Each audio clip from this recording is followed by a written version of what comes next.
Welcome back to the class. Let us get into yet another very important contribution of Emile Durkheim, an extremely popular, extremely famous work of Emile Durkheim. It's his study on suicide, and this study has attracted worldwide attention over these years.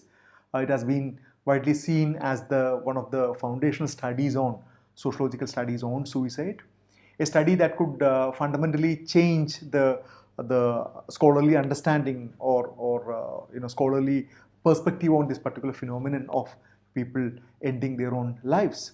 And as a scholar, as a sociology scholar, Durkheim was able to establish a very very important argument that even while suicide is an intensely personal act, it needs to be studied sociologically, or sociology as a discipline has a unique ability to offer a very distinct perspective to explain why large number of people commit suicide in different parts of the world. So in that sense, his study is extremely important, and it remains as one of the best illustrations of his use of sociological methods to understand the society.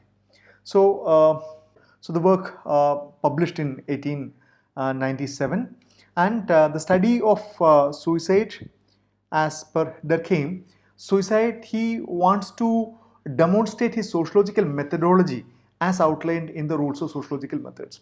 So one of the most important primary reasons why Durkheim wrote this book was to establish or to illustrate that that somebody can, or a scholar of sociology can actually use sociological methods to study an extremely important social phenomenon.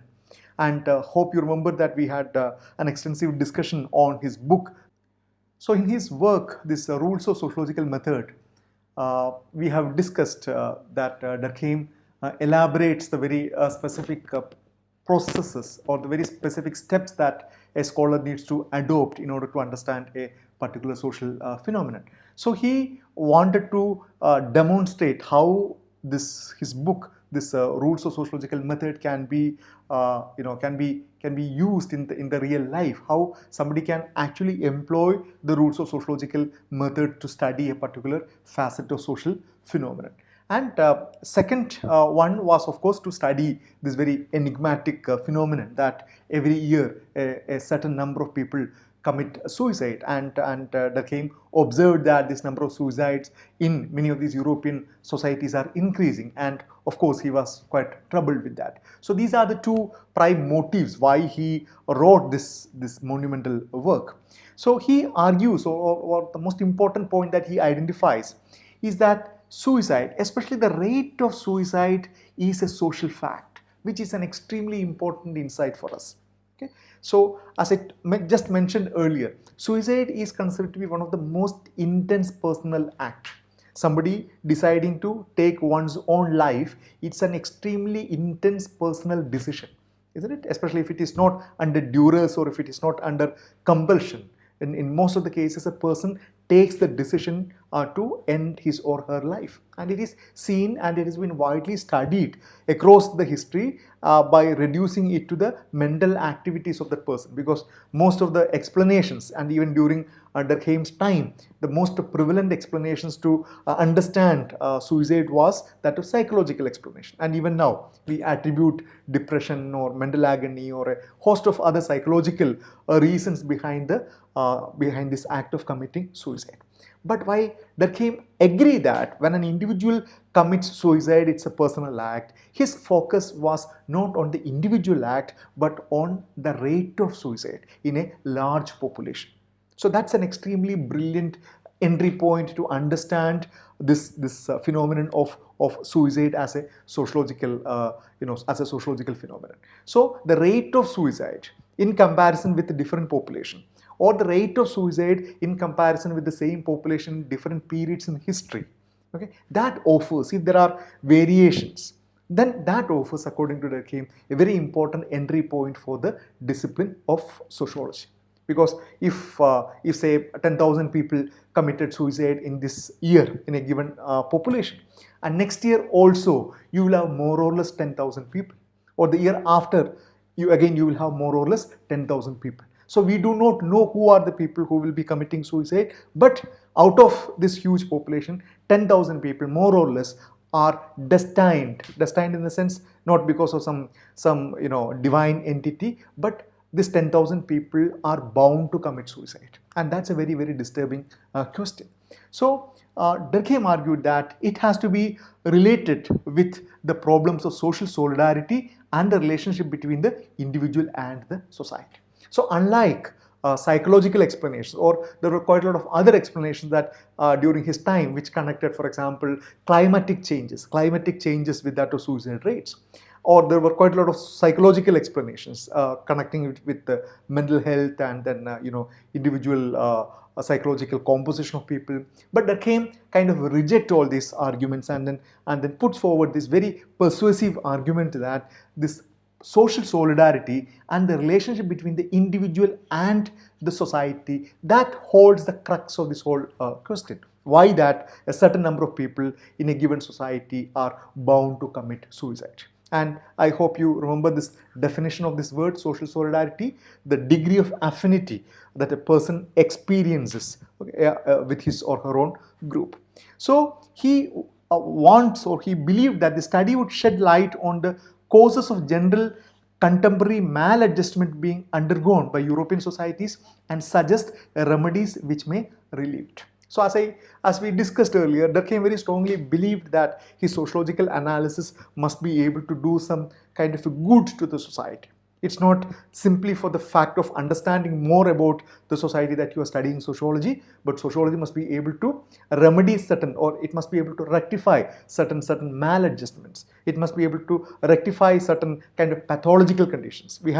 We discussed about his idea of normal and pathology in the previous class. So he also had this agenda in his mind to study why suicide takes place, especially why certain abnormal levels of suicide takes place, and he believed that his sociological inquiry might be able to rectify that.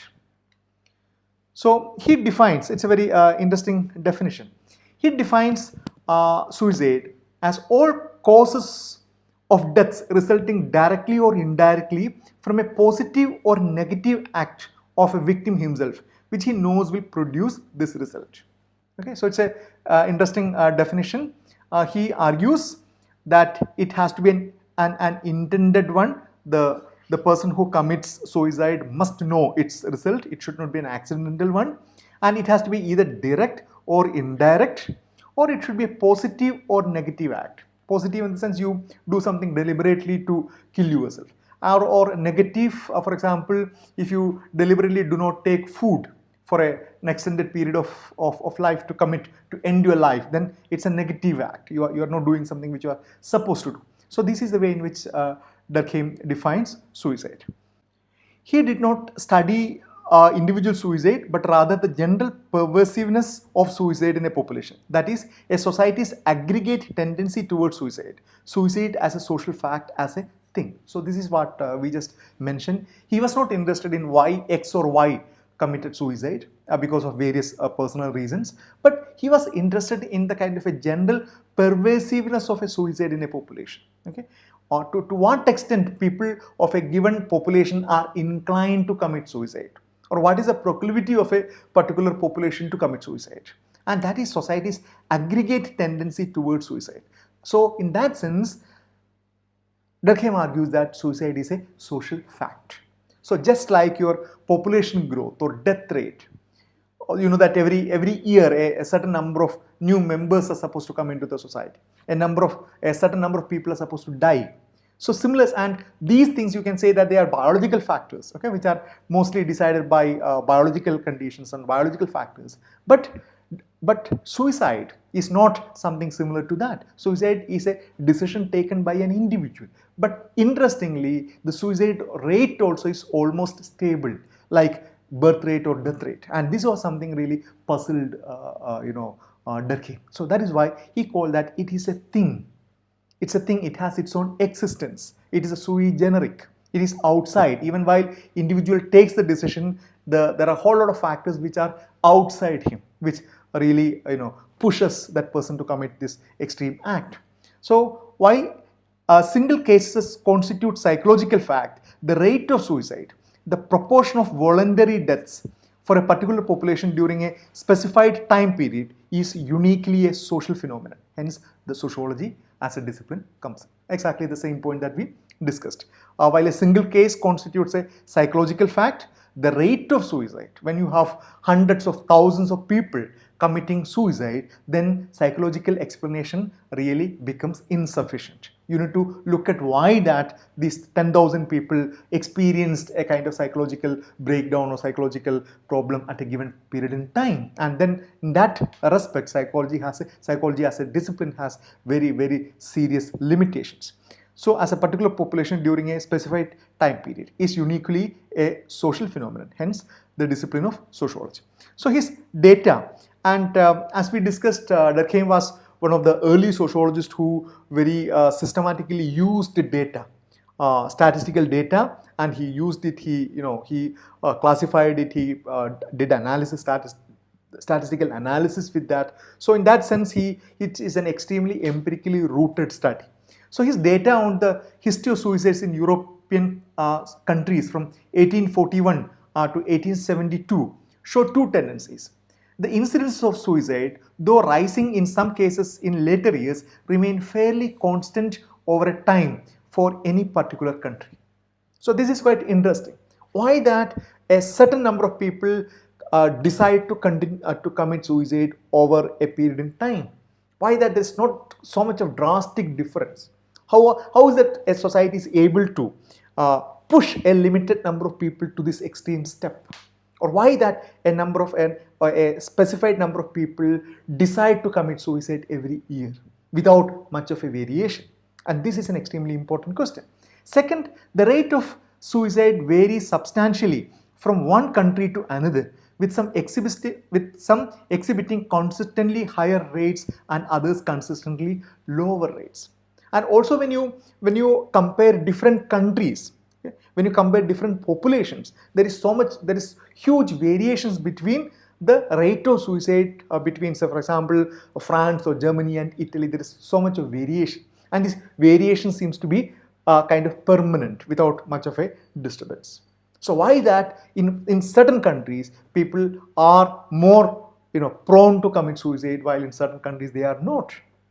So each country, the statistical level appears to have its own particular disposition towards suicide. And this is a kind of a very pertinent question. Why that? What is a kind of a particular disposition towards suicide in certain countries? The propensity for suicide also varies according to the characteristics of groups within a society.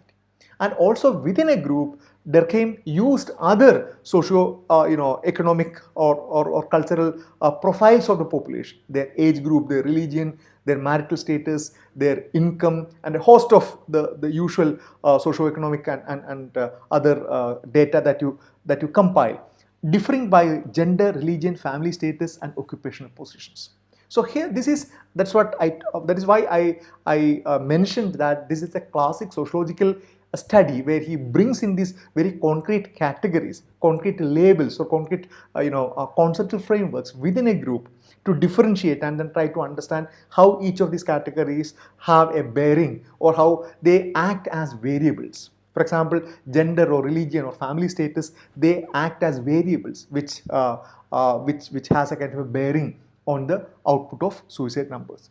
So the rate of suicides are higher among men, higher among married men, and higher among Protestants in comparison with the Catholics and so on.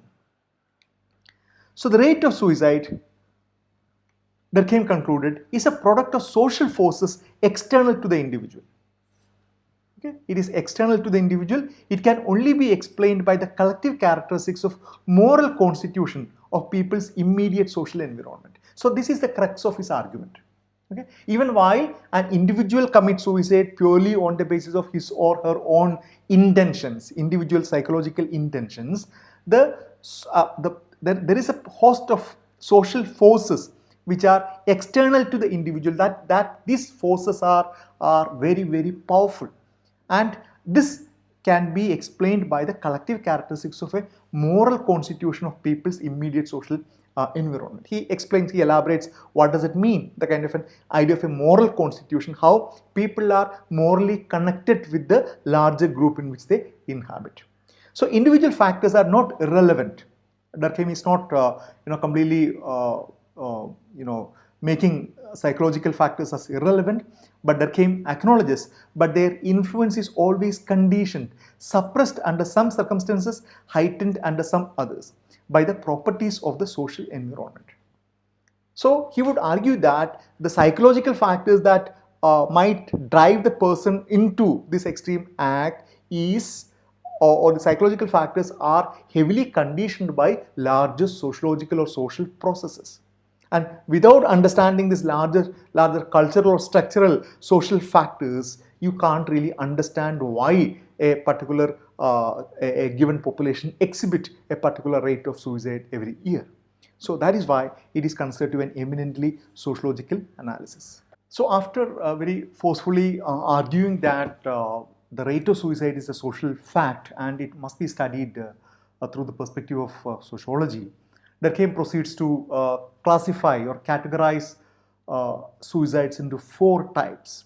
So 4 types of suicide. One is altruistic, fatalistic, egoistic, and anomic. And these are social types. So these are the 4 broad categories on the basis of his formulation that the suicide rate, differing suicide rates must be understood on the basis of relationship between the individual and the society, the moral relationship between individual and society.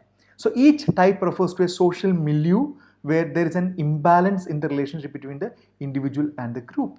So we are going to discuss what exactly is this imbalance. Okay. So each of these 4 categories, he argues, it refers to it. These 4 are 4 characteristics emerge from particular social context or particular social milieu where there is an imbalance in the relationship between the individual and the group. The relationship between the individual and the group is unhealthy. According to Durkheim, whenever the presence of the group in the life of the individual is felt either too strongly or too weakly. And this is an extremely important point. Okay? To what extent is the presence of the group or presence of the society is felt in the lives of the individual? Okay? What is the kind of a connection between the individual life and the society in which that individual lives? And he argued very, very, very importantly that if that link is too strong or if it is too weak, okay, these 2 extreme conditions are not really healthy for the individual as well as that of the society. Okay, it's a very, very fascinating argument. So it should not be too strong, or if it is too strong or if it is too weak, then both these conditions will produce unpleasant consequences like the higher degree of suicides. So presence, so these 2, so how do we characterize this relation between the individual and the group? So he talks about it in 2 dimensions. One is the degree of integration and the question of regulation. While integration depends on the people being attached to social groups, regulation depends on people being subjected to social control. Okay? So in other words, integration refers to attachment and regulation refers to social control. And these 2 axes, they are very important for us to understand. And the first one, the altruistic suicide. Altruistic suicide, Durkheim defines, or Durkheim argues, it emerges when there is an excessive integration. The kind of a connect between the individual and the society is too strong. If there's an intensely strong connection between the individual and the group, then that society is supposed, or that society has higher chance of producing more altruistic suicide. So altruistic suicide is characteristic of social environment mainly found among primitive people. He mostly say that this is a characteristic of a primitive tribal society where this group solidarity is very strong, and inferior societies where the life of the individual is subordinated to the life of the group. People derive their sense of worth entirely from their membership and participation in the group. And this is an extremely important point. An individual finds the meaning of his or her own life on the basis of the group that he or she belongs. So what happens to the group would be the ultimate yardstick to evaluate the worth of that particular group. And a host of examples, and he gives examples of samurais, the samurai soldiers in Japan, and a host of people, especially that of the primitive societies, who commit suicide if their side faces a kind of a defeat. Or a host of new examples that we can talk about from this modern societies. Almost every case of this suicide bombers. Suicide bombers is a perfect example of this altruistic suicide, because the person commits suicide, the person blows up himself or herself for the sake of the group that she or he belongs. A person who volunteers or to become a suicide bomber knows that he is committing suicide, of course by inflicting larger destruction on the enemy, but that person thinks that his or her life is worthless for a greater glory of their own group. And on the other hand, the opposite group or the opposite type is this egoistic suicide, is the diametrically opposite to that of altruistic suicide.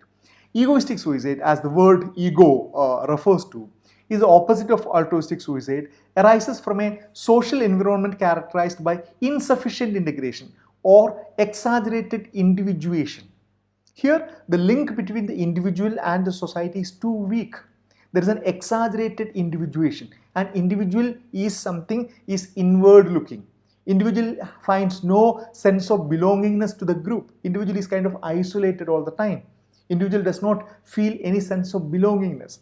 He or she is not able to identify herself with the group. There is an insufficient integration. Individuals are only loosely affiliated with the groups, disengaged from social activities, and detached from collective ideals. They would be mostly loners, people who are not able to identify themselves with a larger group. They don't share the ideals of the group. They don't find much meanings in their own life.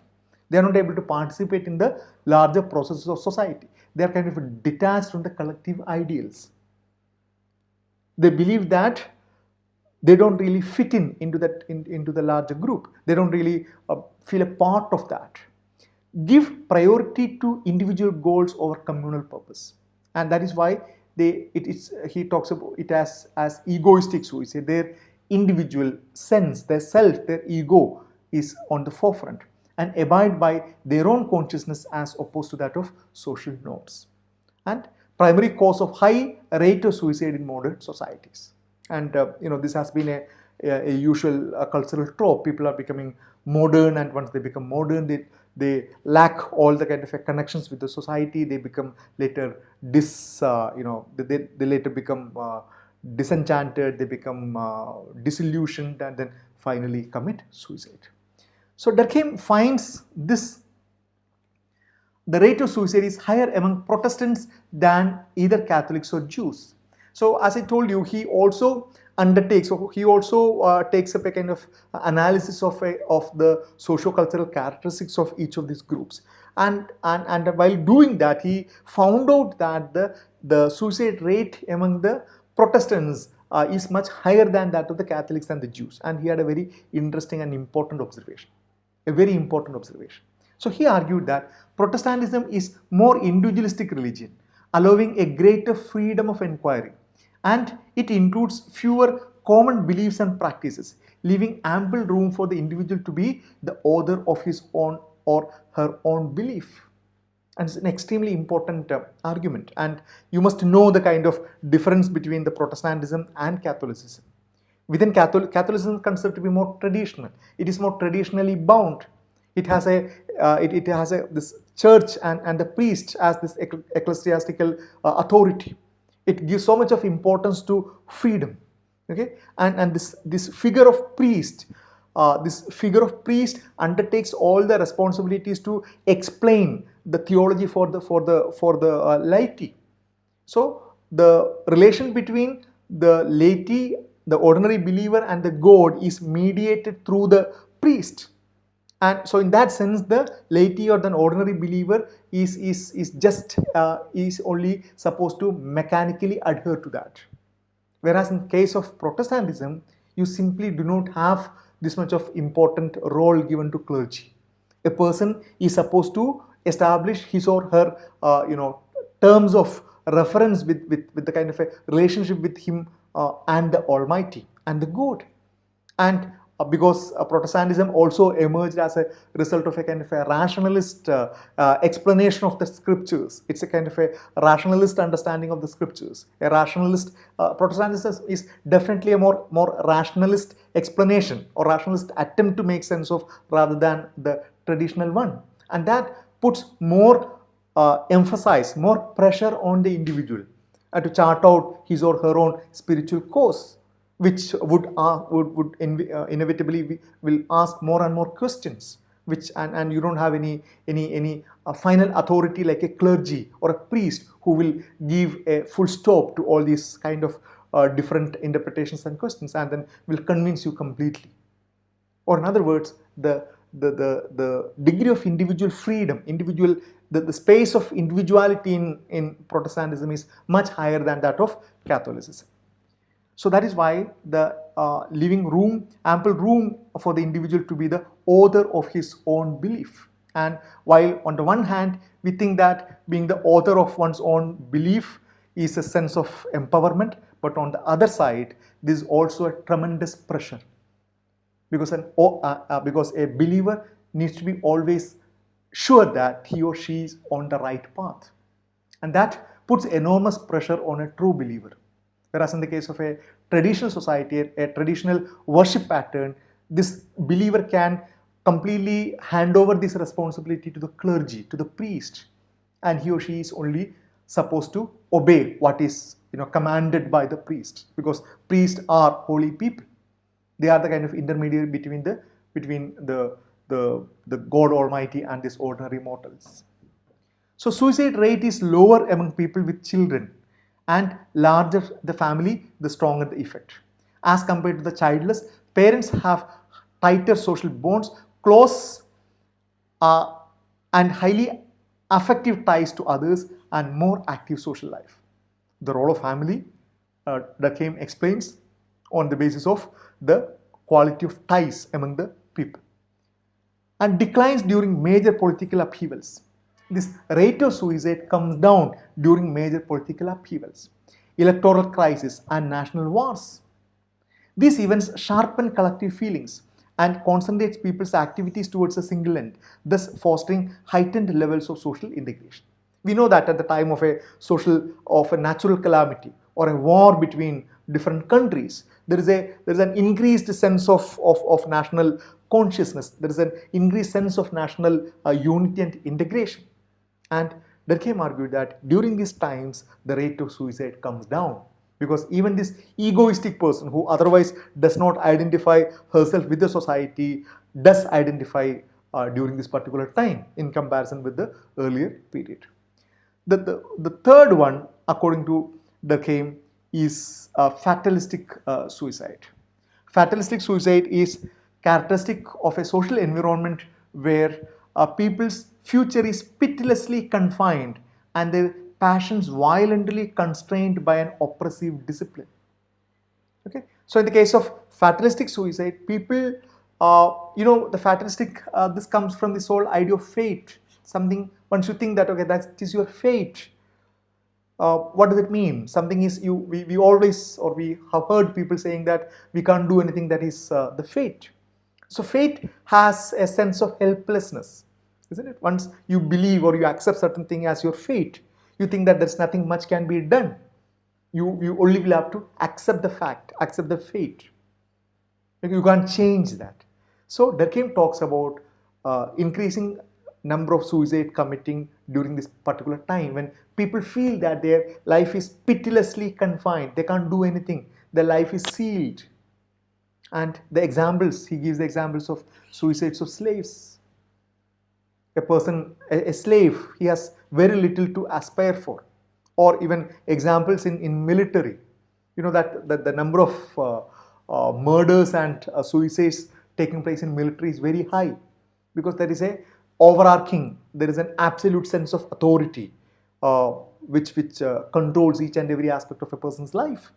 And many of these suicides are explained on the basis of this fatalistic suicide, because the soldier believes that he can't escape this kind of a very oppressive system.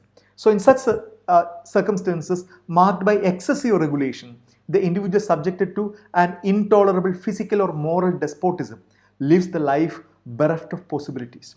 So this emerges from the excessive regulation. There is so much of regulation on an individual's society, individual's life, and he or she thinks that there is absolutely no possibility of altering it. The person feels so powerless.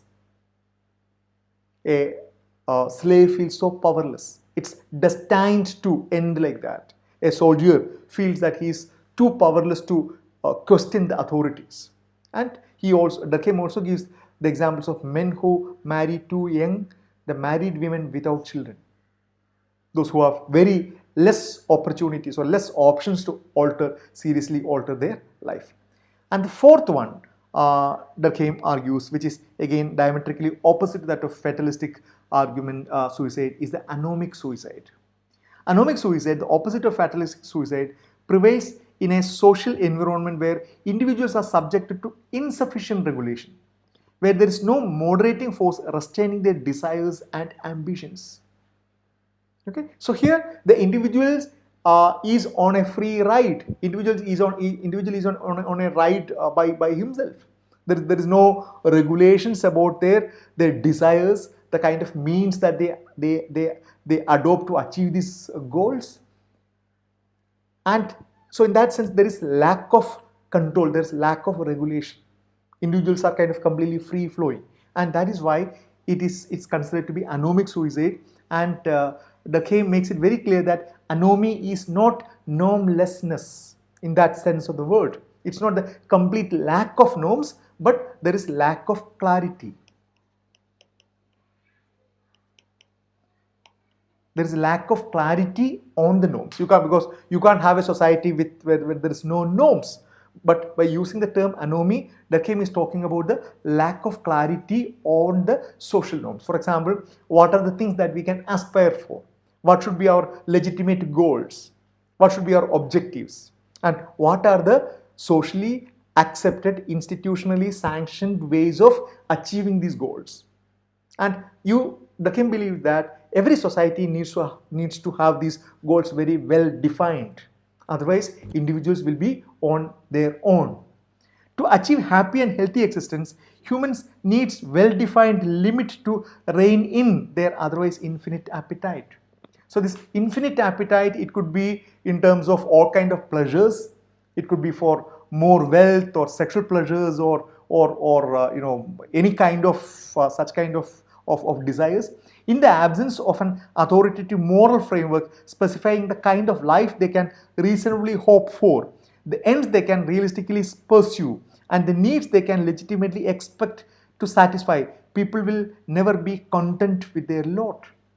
So here, in this absence of this institutionalized framework, which tells you what are the legitimate goals that you can aspire for and what are the specific routes or specific means that you can accept, you can look forward to, people fall into this thing of anomic suicide. So this is the kind of a graphic representation of these two axes in which Weber elaborates his position. On this vertical axis you have altruistic suicide and then egoistic suicide, which talks about the whole question of social integration. And on this vertical axis you have fatalistic suicide and the anomic suicide. When you have extreme form of regulation, you have fatalistic suicide. When the regulation comes down, you have anomic. When you have integration comes down, you have egoistic. When you have extreme form of integration, you have altruistic. So this represents Durkheim's larger scheme of things.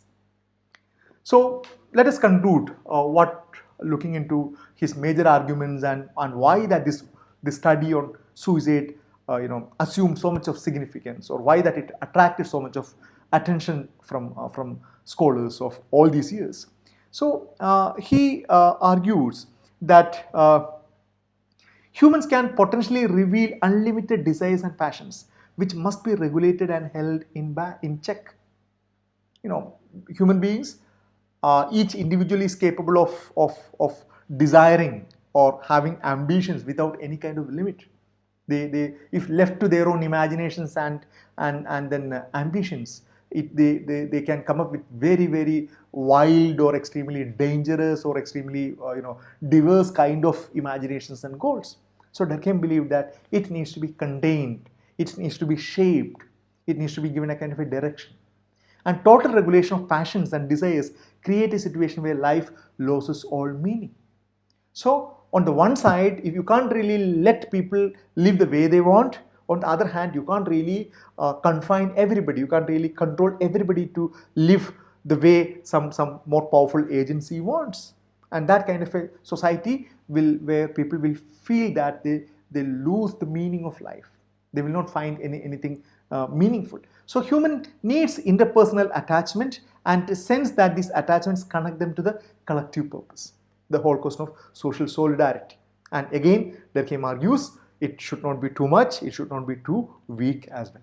So excessive attachment can undermine personal autonomy to the point where life loses meaning of the individual. So here again, this is the whole question of striking a balance. You can't have too much of excessive attachment and you can't have too less attachment as well.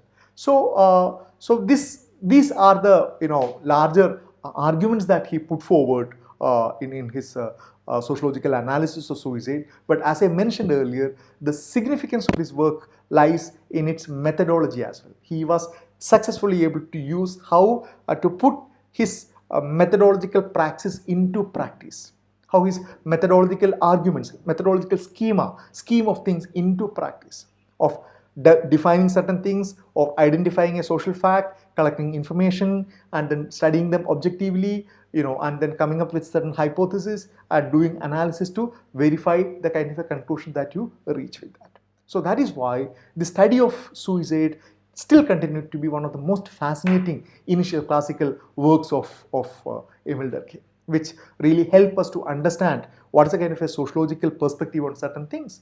Why that a sociological perspective should not limit to the individual phenomenon. Rather, it must look at the collectivity. It must ask larger questions and to understand that even the most acute, most intensive personal actions can be or are influenced by the larger social processes. Okay, so let us stop here and we will come back with maybe 2 more lectures on Durkheim in the coming classes. Thank you.